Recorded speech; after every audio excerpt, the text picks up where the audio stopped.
नमस्कार दोस्तों, एक बार फिर से स्वागत है आप सभी का आपके अपने YouTube channel maths by Gajendra Singh पर। दोस्तों, एनटीपीसी की जो अपनी सीरीज चल रही थी उसी सीरीज में आगे सवाल लेके आए हैं। और सवाल देखो क्या कह रहा है कि एन ने 20,000 रुपये एक व्यवसाय में निवेश किए। 6 महीने बाद सी और आता है और वो क्या करता है 10,000 रुपये लगाकर साझेदार बन जाता है। वित्तीय वर्ष के अंत में उन्हें क्या है 10,000 रुपये का लाभ होता है, तो एन का भाग कितना होगा। अब इस सवाल में देखेंगे हम, देखो पहले तो इसमें देखना होता है कि कितने पैसे लगाए हैं और उसके बाद देखना होता है कि कितने दिनों तक लगाए हैं।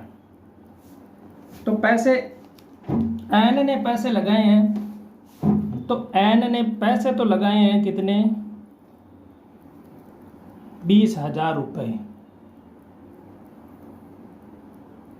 और कितने समय के लिए लगाए हैं, तो इसने समय के लिए लगाया है वो देखो, इस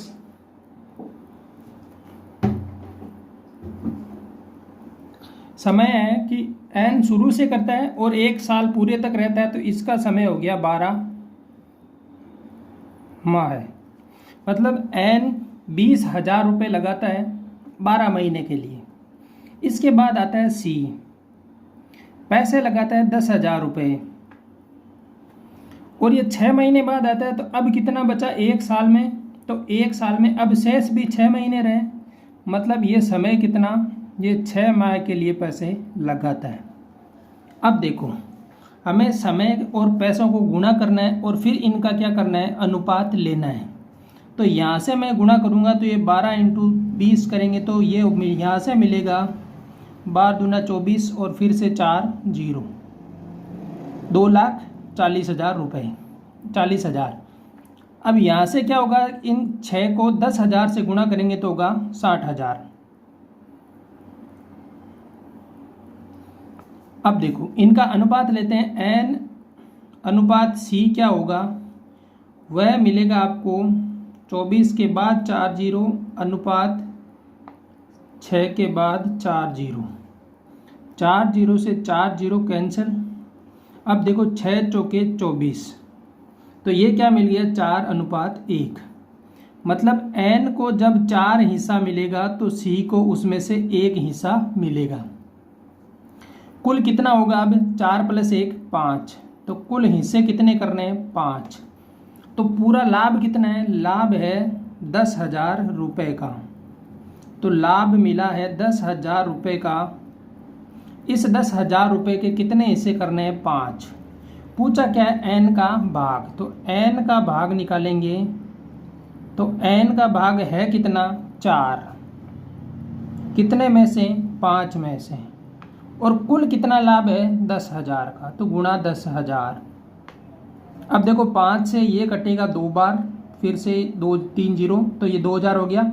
अब 2,000 को 4 से गुणा कर दो तो ये मिलेगी 8,000 रुपये। मतलब इस साझेदारी में 10,000 लाभ में से एन को मिलेंगे 8,000 रुपये। अगर मैं सी का भाग निकालूं यहाँ से, तो सी का भाग क्या होगा, सी का भाग तो है 1, कितने में से 5 में से, इंटू 10,000। या हमने एन का निकाल लिया है तो 10,000 में से माइनस कर देंगे। एन का नहीं निकालते हैं और यहाँ सीधा ही दे रखा हो कि सी का भाग निकालो, तो ये सीधा ऐसे निकलेगा। 5 से ये 2,000 बार कटेगा, सी का भाग कितना आ गया 2,000 रुपये। सवाल में एन का मान पूछा है, एन का भाग तो 8,000 रुपये, अगर सी का मान पूछता तो होता 2,000 रुपये। दोस्तों सवाल समझ में आया होगा आपको। एक बार मैं फिर से समझा देता हूँ कि जब साझेदारी के सवाल हो तो उनमें समय और पैसा इन दोनों को गुणा करना होता है। समय और पैसे को गुणा करने के बाद इनका अनुपात लेना होता है। जब हमारे पास अनुपात आ जाता है, तो जब अनुपात आने के बाद हमें अनुपात का टोटल योग कर लेना है। कुल लाभ दे रखा हो तो हमें योग करना है। अगर यहाँ मुझे सीधा ये 10,000 रुपये कुल लाभ नहीं देके, ये अगर ये भी कह सकता था कि एन को 8,000 रुपये मिले तो कुल लाभ कितना होगा। उस केस में हम क्या करते, जब ये बोलता कि एन को 8,000 रुपये मिले और कुल लाभ निकालो, तो अपने हिसाब से एन को कितना भाग मिला, 4 भाग। तो हम मानते कि 4 भाग है वो किसके बराबर, 8,000 के बराबर। जब 4 भाग 8,000 के बराबर है तो कुल लाभ कितना हुआ, 4 + 1 5, मतलब 5 भाग का मान निकालना है। तो यहाँ से वैल्यू मिलती 8,000 बट्टे 4 इंटू 5। तो यहाँ से ये कट जाएगा 2,000 बार, 2,000 को 5 से गुना करेंगे तो 10,000 मिल जाएगा। मतलब हमें ध्यान देना है कि ये चीज़ क्या दे रखी है। जब n का मान दे रखा हो तो n का अनुपात काम में लेंगे, जब c का दिया हो तो c का, और जब कुल दे रखा है तो दोनों का योग करके काम में लेंगे। यही चीज़ें ध्यान रखनी होती है साझेदारी में। पहली चीज़ कि समय और पैसों दोनों को गुणा करना है पहले, फिर इनका अनुपात लेना है। ध्यान रखना 6 महीने बाद, यहाँ अगर ये 8 महीने बाद सी ज्वाइन करता तो यहाँ हमें 8 नहीं लेके बचा हुआ समय लेते कि इसका कितने समय के लिए धन यूज हो रहा है, तो ये यहाँ हो जाता 4 माह है। जब यहाँ 8 महीने होता तो ये क्या होता, शेष समय 4 महीने का बचता 1 साल के लिए। अगर यहाँ पे 4 होता तो यहाँ 8 आता। मतलब हमेशा ध्यान रखना है बचा हुआ समय कितना बचा है उस समय से गुणा करना है। अगले सवाल की तरफ चलते हैं।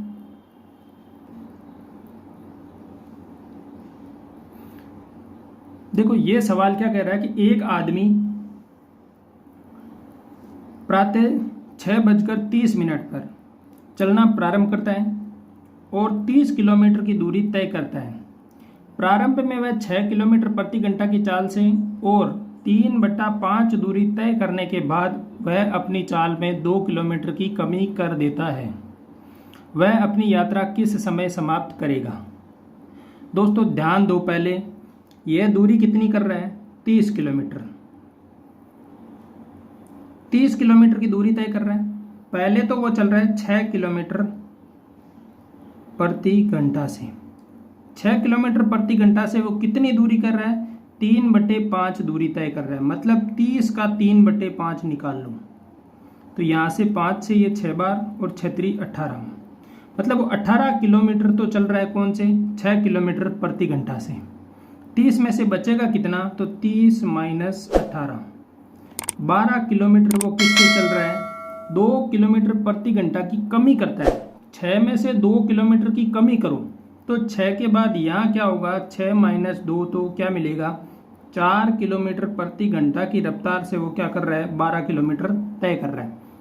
18 किलोमीटर चलता है 6 किलोमीटर प्रति घंटा से, 12 किलोमीटर चलता है 4 किलोमीटर प्रति घंटा से। देखो सवाल अच्छे से पढ़ना। ये 3/4 दूरी तय करने के बाद वह अपनी चाल में 2 किलोमीटर प्रति घंटा की कमी कर देता है। दोस्तों ये 2 किलोमीटर प्रति घंटा की कमी करता है, न कि 2 किलोमीटर प्रति घंटा से चलता है। ध्यान देना, हम थोड़ा सा मिस्टेक यहाँ कर जाते हैं कि 6 किलोमीटर प्रति घंटा ही दे रखा है और उसी हिसाब से हम मान लेते हैं कि 2 किलोमीटर प्रति घंटा अगली चाल से वो चलेगा, और यहाँ से हमारा आंसर गलत होने की संभावना हो जाती है। अब देखो हमारे पास क्या आ गया, 2 अलग अलग दूरी आ गई और 2 अलग अलग ही क्या आ गया, चाल आ गई। तो हमें आगे का समय निकालना है। तो देखो 6 किलोमीटर से 18 किलोमीटर चला, तो यहाँ से मैं समय निकालूंगा।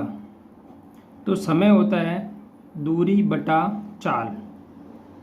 दूरी कितनी है, 18 किलोमीटर, और चाल भी किलोमीटर प्रति घंटा में ही है, तो 6 का भाग दे दो, 6 × 18, मतलब 3 घंटे इससे चला वो। इसके बाद अगले में समय निकालेंगे तो समय सेकंड में हम क्या करेंगे, वही दूरी बटा चाल। दूरी कितनी, अब इस बार 12 किलोमीटर की और चाल है 4 किलोमीटर प्रति घंटा, तो यहाँ से भी मेरे को मिला 3 घंटे। अब वो 3 घंटे इससे चला, 3 घंटे इससे चला, कितना हो गया, 3 और 3 6 घंटे। सुबह वो 6:30 पर चला और उसके बाद वो 6 घंटे चलने के बाद उसने पूरी दूरी तय करी, तो हो गया कितना, 12:30, और पीएम आएगा क्योंकि 12 बजने के बाद पीएम स्टार्ट हो जाता है, तो यहाँ क्या आएगा, 12:30 पीएम। अब देखो मैंने कहा था कि हम कहाँ गलती करते हैं, यहाँ पे हमारी गलती करने के चांसेस होते हैं कि हम 2 किलोमीटर प्रति घंटा ले लेते हैं। अगर 2 किलोमीटर लेते हैं तो यहाँ 12 किलोमीटर को तय करने में 6 घंटे लगेंगे, 6 और 3 9 घंटे हो जाते हैं टोटल। तो 9 घंटे होने के बाद हम इसमें फिर से जोड़ेंगे, तो 9 घंटे जोड़ेंगे तो ये 3:30 तक पहुँच जाएगा। और 3:30 तक का हमारे पास ऑप्शन नहीं मिलेगा, तो हम कहेंगे या तो सवाल गलत है या फिर वहाँ क्या है कि हमारा टाइम खराब हो जाएगा। तो हमें सवाल को पढ़ते समय ध्यान देना, सवाल को पढ़ते समय पूरी सावधानी के साथ पढ़ना है, चाहे 2 सेकंड 5 सेकंड एक्स्ट्रा लग जाए। सवाल पढ़ते समय कोई गलती होने के चांसेस नहीं रहने चाहिए। अगर सवाल पढ़ते टाइम पहली बार में गलत हो गया तो वो हर बार पढ़ने पर वही चीज़ मिलेगी वापस, और हमारी ध्यान भी नहीं जाएगा कि हमने कहाँ गलती कर रहे हैं।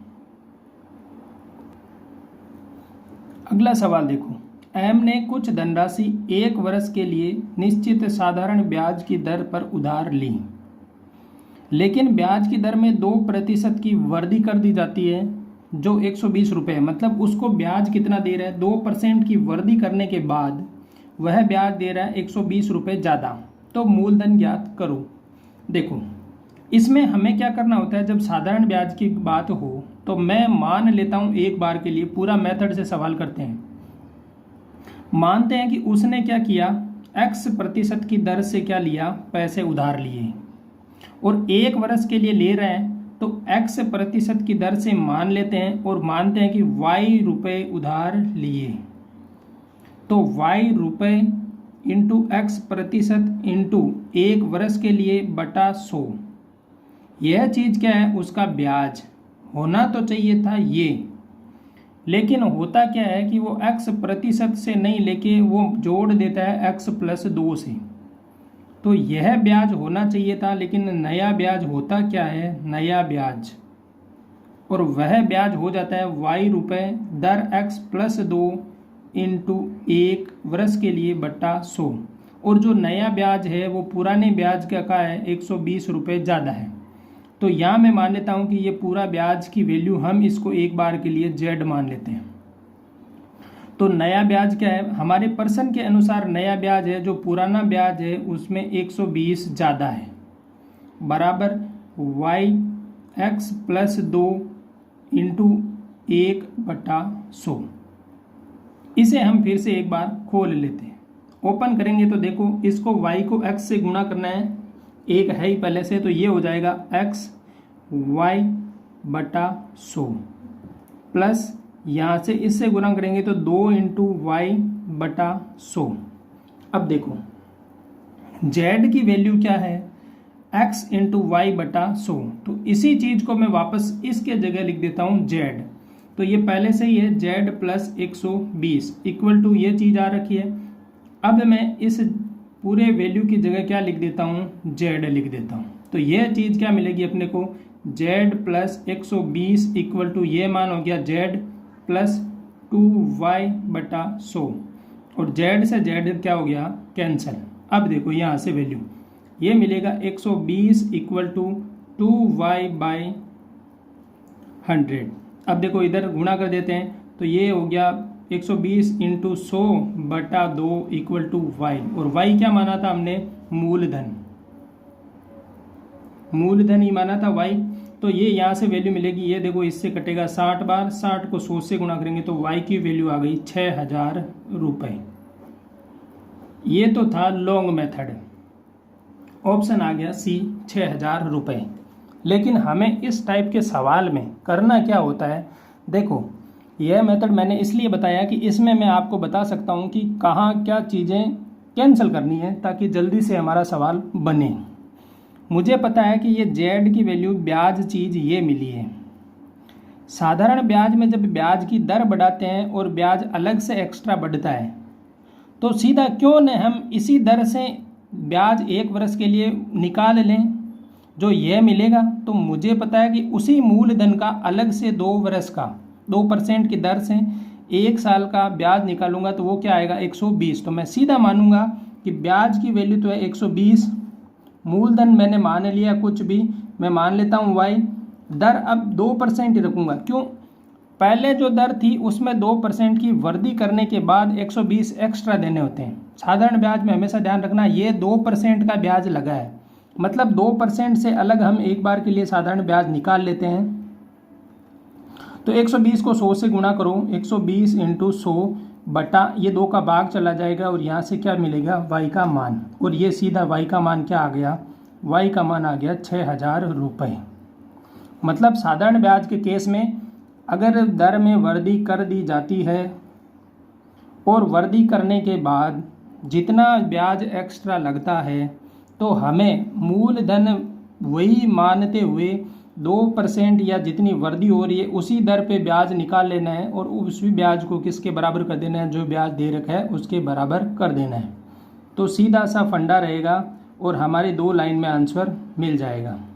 देखो यहाँ आते हुए भी हमने क्या किया था, ये वैल्यू z और z से z कैंसिल, मतलब जो हम पूरा मेथड चल रहे हैं उसमें से जो ये पुराना वाला ब्याज है उसको जितना ब्याज लगना चाहिए था ये आपस में कैंसिल हो रहा है और जो एक्स्ट्रा ब्याज लगा है उसकी उसी मान से हमें क्या मिल रहा है, मूलधन। और हमने ये पूरा स्टेप छोड़ते हुए सीधा यहाँ से ही उठाया है ये बस, और यहाँ से सीधा उठा के एक स्टेप में ही हमने सॉल्यूशन कर लिया है। अब देखो ट्रिग्नोमेट्री का सवाल, यदि कोण m और n की माप क्रमशः से 60 और 30 हो तो साइन m और कोस n का मान ज्ञात करो। यहां से देखो m की वैल्यू है 60, m की वैल्यू 60 है तो मान निकालना है sine m into cos n। अब देखो साइन m का मान है 60 तो मुझे वैल्यू नहीं है, साइन 60 गुणा कोस n n की वैल्यू 30 तो कोस 30 डिग्री का मान निकालना है। मैंने कहा था टेबल हमें पता है 0, 30, 45, 60 और 90। साइन की वैल्यू क्या होती है, 0, 1/2, 1/√2, √3/2 और 1। कॉस की वैल्यू इसका उल्टा होती है, इधर से लिखना स्टार्ट करो, 1 √3/2, 1/√2, 1/2 और ये 0। किसकी वैल्यू चाहिए, साइन 60 की। साइन 60 की वैल्यू क्या है, √3/2 इंटू, अब किसकी चाहिए, कोस 30 की। कोस 30 की वैल्यू क्या है, √3/2 गुणा कर दो, √3 और √3 को गुणा करेंगे तो 3/2 को 2 से गुणा करेंगे तो 4। आंसर क्या आया, 3/4। दोस्तों साइन की वैल्यू ज्ञात हो तो कॉस की वैल्यू उल्टी पीछे की तरफ से लिख देनी है, कॉस की वैल्यू मिल जाएगी। मैंने कहा था कि एक क्लास ऐसी लेंगे जिसमें हमें ये टेबल पूरी समझेंगे और इस टेबल के माध्यम से ही मैं आपको पूरी क्लास समझाने की कोशिश करूँगा। एक क्लास लेंगे हम, हो सकता है हमारी 5 या 10 मिनट की क्लास होगी, उस क्लास में ये पूरी टेबल को कैसे याद करना है यह चीज़ सीखेंगे। यहाँ से वैल्यू मिलेंगी अपने को और ये वैल्यू अपने लिख दी है। देखो ये सवाल क्या कह रहा है, 3 संख्याएं दी गई है और कह रहा है कि दूसरी संख्या 3 गुना है पहली संख्या का और तीसरी संख्या 2 गुना है दूसरी संख्या का। यदि उनका औसत 70 है तो तीनों संख्याओं में सबसे छोटी संख्या ज्ञात करो। सबसे छोटी संख्या कौन सी है, मान लेते हैं पहली संख्या के बारे में हम सवाल में देखते हैं क्या कहता है। दूसरी संख्या 3 गुना है पहली संख्या का, मतलब मैं मानता हूं पहली संख्या मेरे पास x है, तो सवाल कह रहा है कि दूसरी संख्या क्या होगी, इसकी 3 गुना है मतलब 3x हो गई। इसके आगे पढ़ते हैं, तीसरी संख्या 2 गुना है दूसरी संख्या का। दूसरी संख्या का 2 गुना करेंगे तो क्या मिलेगी, तीसरी संख्या, तो 3x का डबल करेंगे तो 6x। ये हमने माना है कि पहली संख्या क्या है, x। सवाल में दे रखा है कि दूसरी संख्या 3 गुना है पहली संख्या की, तो मैंने इसका 3 गुना करके दूसरी संख्या बना दी तो 3x मिल गई। इसके आगे दे रखा है तीसरी संख्या 2 गुना है दूसरी संख्या की, तो दूसरी संख्या का 2 गुना करके हमने लिख दिया तीसरी संख्या। अब कह रहा है यदि इनका औसत 70 है, अब हम हमारे हिसाब से औसत लेते हैं, तो औसत का सवाल बन रहा है और औसत का सूत्र होता है राशियों का योग बटा राशियों की संख्या।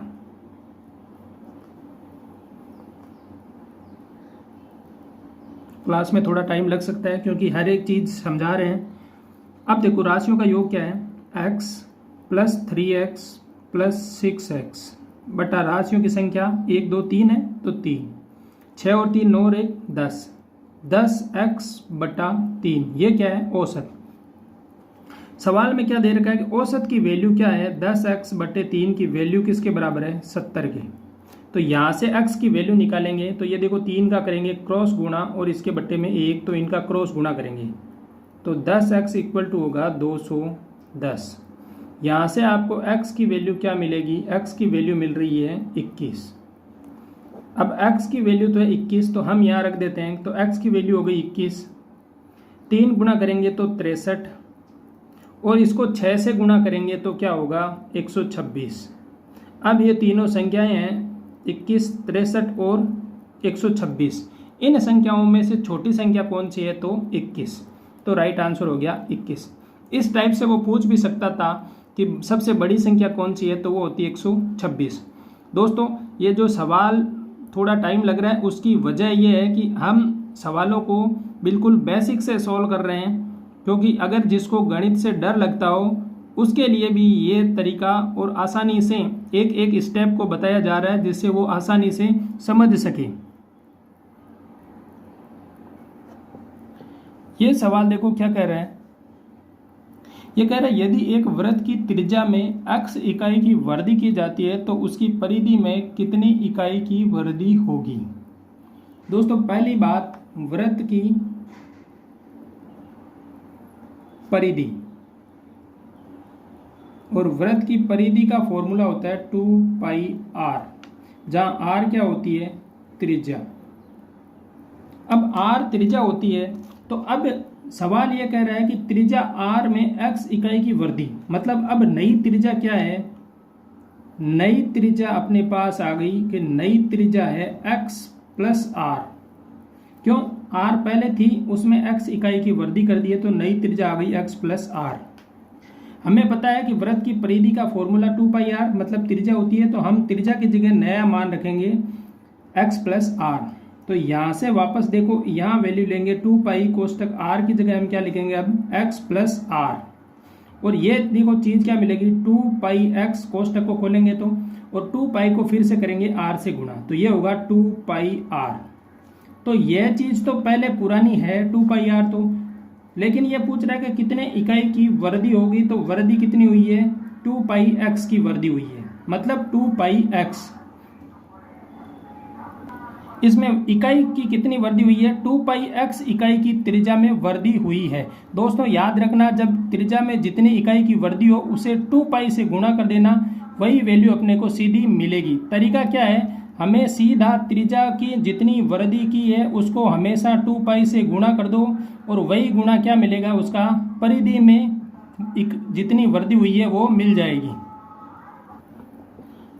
अगले सवाल की तरफ देखते हैं। देखो ये कह रहा है 15 किलो मूंगफली और 4 किलो काजू, इनका मूल्य है 7,000 रुपये। 10 किलो काजू का मूल्य 25 किलो मूंगफली के बराबर है, तो मूंगफली का प्रति किलो मूल्य ज्ञात करो। यहाँ से देखो 10 किलो काजू और इनका मूल्य किसके बराबर है, 25 किलो मूंगफली के। तो यहाँ से आपको क्या मिलेगा, काजू बटे मूंगफली इक्वल टू 25 बटा 10। क्यों, देखो काजू एज इट इज मूंगफली को इस तरफ बटे में बेच दिया, इक्वल टू 25 यहाँ का यही और ये 10 बटे में बेच दिया। भाग दे दो, 5 का भाग 2 बार, 5 का भाग 5 बार। काजू बटे मूंगफली की वैल्यू क्या आ गई, 5/2। अनुपात आ गया इनका 5:2। अब देखते हैं अपने सवाल में। सवाल कह रहा है 15 किलो मूंगफली, तो 15 किलो इंटू मूंगफली प्लस 4 किलो काजू, और इनका मूल्य क्या दे रखा है, 7,000 रुपये। पूछा किसका है, मूंगफली का मूल्य, मतलब काजू को हटाना है। काजू को हटाने के लिए काजू की जगह मैं क्या लिखूंगा, यहाँ से वैल्यू निकालूंगा। तो यहाँ से मेरे को काजू का मान क्या मिल रहा है, काजू इक्वल टू 5/2, तो एज इट इज मूंगफली को भेज देंगे। मूंगफली को इस तरफ भेज दिया, तो काजू की जगह मैं क्या लिखूंगा, 5/2 मूंगफली, तो 15 इंटू मूंगफली तो as it is plus 4 as it is, काजू की जगह क्या लिखना है, 5/2 इंटू मूंगफली, और यह वैल्यू क्या है, 7,000 रुपये के बराबर है। अब आगे देखते हैं, 15 इंटू मूंगफली प्लस 4 इंटू 5/2 इंटू मूंगफली, तो यहाँ से देखो 2 से ये कटेगा 2 बार, तो 15 इंटू मूंगफली प्लस 5 इंटू 2 10 हो जाएगा, और 10 मूंगफली, 15 और 10 कितना हो गया, 25 मूंगफली, मतलब 25 किलो मूंगफली की वैल्यू क्या है, 7,000 रुपये। पूछा है प्रति किलो भाव क्या होगा, तो 1 किलो मूंगफली चाहिए, तो 1 किलो मूंगफली की वैल्यू क्या आ गई, 7,000/25, भाग दे देंगे। भाग देने के बाद देखो मैं कहता हूँ 25 का भाग 100 में जाता है 4 बार, और 4 को कर देंगे 70 से गुणा, तो ये 7 चौके 28, 280 रुपये प्रति केजी क्या होगी, मूंगफली की रेट होगी। दोस्तों इस टाइप के सवाल को पहले इनका अनुपात ले लेना है, अनुपात लेने के बाद जो समीकरण दे रखी है उस समीकरण को सेट करना है, उसके बाद हमें देखना है कि कौन सा मूल्य चाहिए, या काजू का चाहिए होता तो हम काजू को रखते, मूंगफली की वैल्यू को हटा देते, मूंगफली का मान यहाँ से निकाल के रख देते, लेकिन पूछा है मूंगफली की वैल्यू तो हमें काजू हटाना है, काजू हटाना है तो फिर से अनुपात के पास आएंगे, और अनुपात से हम काजू का मान ले लेंगे और यहाँ रख देंगे। रखने के बाद एक सिंपल सी समीकरण बन जाती है। इस समीकरण को हल करने के बाद हमें मिलता है कि 25 किलो मूंगफली की वैल्यू 7,000 है, तो यहाँ से 1 किलो मूंगफली की वैल्यू 280 रुपये आ जाती है।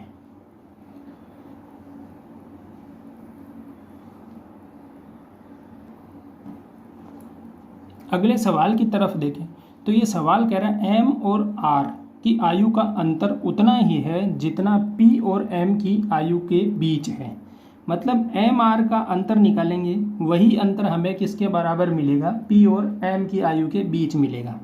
इसके आगे सवाल क्या कह रहा है कि एम बड़ा है पी से लेकिन आर से छोटा है, मतलब एम पी से तो बड़ा है और आर से छोटा है, तो यह चीज़ देने का मतलब कहाँ होगा, जब ये चीज़ हम यहाँ देखेंगे एम और आर की आयु का अंतर निकालना है, तो एम और आर में से देखेंगे बड़ा कौन सा है, तो एम बड़ा है पी से और आर से छोटा है, तो आर बड़ा है एम से, तो यहाँ तो हम माइनस करेंगे आर माइनस एम, और पी से एम बड़ा है तो एम माइनस पी करेंगे। देखो सवाल के हिसाब से हम चलते हैं, पहले कहता है एम बड़ा है पी से, मतलब एम बड़ा है पी से और एम छोटा है आर से। अब देखो एम और आर की आयु का अंतर, एम और आर की आयु का अंतर करेंगे तो बड़ा कौन सा है आर, तो मैं लिखूंगा आर माइनस एम, उतना ही है जितना पी और एम की आयु के बीच है। पी और एम में से बड़ा कौन, एम, तो पी और एम में से एम बड़ा है तो एम माइनस पी करेंगे, और यह चीज अंतर क्या मिलेगा, बराबर मिल रहा है। अब देखो इस लाइन का मतलब क्या हुआ, वो मतलब यहाँ मिल रहा है। अगर हम सवाल के अकॉर्डिंग इसको करते तो करने के बाद हमें पता चलता, हम लिखते एम माइनस आर, जबकि हो क्या रहा है आर माइनस एम।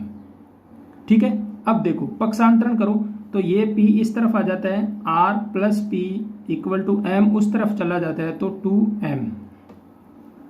इसके बाद आगे देखते हैं, यदि r और p की आयु का योग 66 है, r और p की आयु का योग क्या है 66, तो r और p की आयु का योग 66 है तो r और प्लस p का मान कितना है 66, हम लिख देंगे 66 इक्वल टू 2m।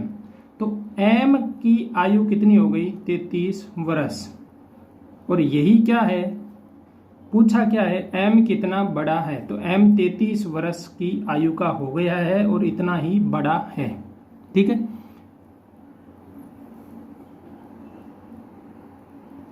इस टाइप के सवाल में थोड़ा सा ध्यान रखना, क्योंकि आयु में बड़े में से छोटे को घटाएंगे और बड़े में से छोटे को घटाएंगे तभी पॉजिटिव आयु मिलेगी। तो यही ध्यान रखने के लिए इन्होंने आगे एक लाइन भी दे दी है कि ये इससे बड़ा है और ये इससे छोटा है। उसी हिसाब से हमने घटा दिया, सवाल को आगे सोल्व किया। सोल्व करने के बाद हमारे पास वैल्यू मिल गई m इक्वल टू 33 वर्ष, मतलब m की उम्र 33 साल है। दोस्तों आप सभी का धन्यवाद हमारे चैनल पर आने के लिए। वीडियो को अपने दोस्तों के साथ शेयर कर देना और चैनल पर नए हो तो चैनल को सब्सक्राइब कर लेना।